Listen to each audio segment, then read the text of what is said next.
L'homme ne vivra pas de pain seulement, mais de toute parole qui sort de la bouche de Dieu.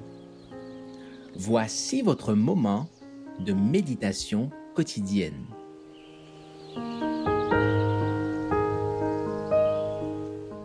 Vous recevrez une puissance. Coopérer avec l'Esprit, le 25 février.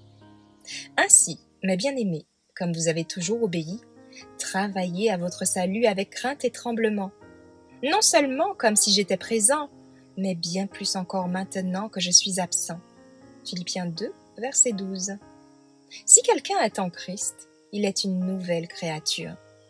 Les choses anciennes sont passées. Voici, toutes choses sont devenues nouvelles. 2 Corinthiens 5, verset 17. Rien ne peut accepter la puissance divine, régénérer le cœur humain et remplir les âmes de l'amour du Christ, qui se manifestera toujours par l'amour envers ceux pour qui il est mort. Le fruit de l'esprit, c'est l'amour, la joie, la paix, la patience, la bonté, la foi, la douceur, la tempérance. Quand un homme se convertit à Dieu, il découvre un nouveau goût moral. Il reçoit une nouvelle puissance de motivation et il aime les choses que Dieu aime, car sa vie est liée à la vie de Jésus par une chaîne d'or de promesses immuables.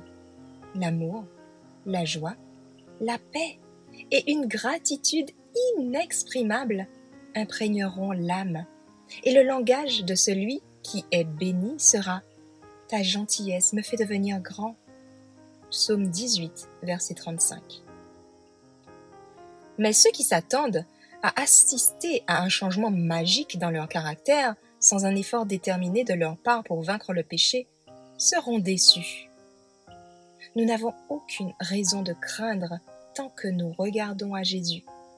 Aucune raison de douter qu'il ne puisse nous sauver parfaitement, tous ceux qui viennent à lui.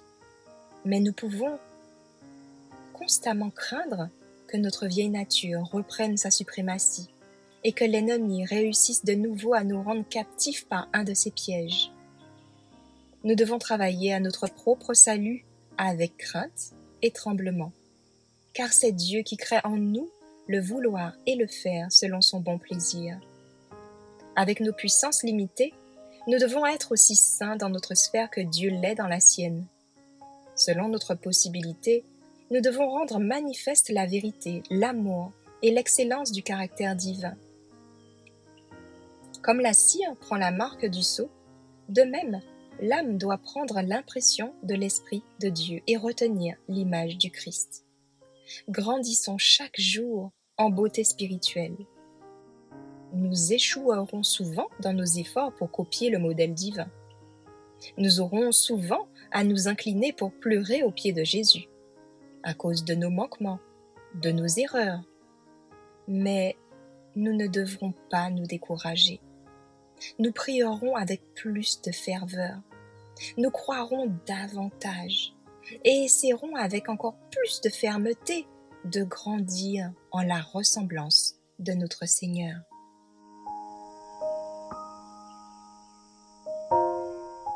Merci d'avoir écouté cette présentation. Assurez-vous de nous rejoindre demain pour votre moment de méditation quotidienne avec lereste.org.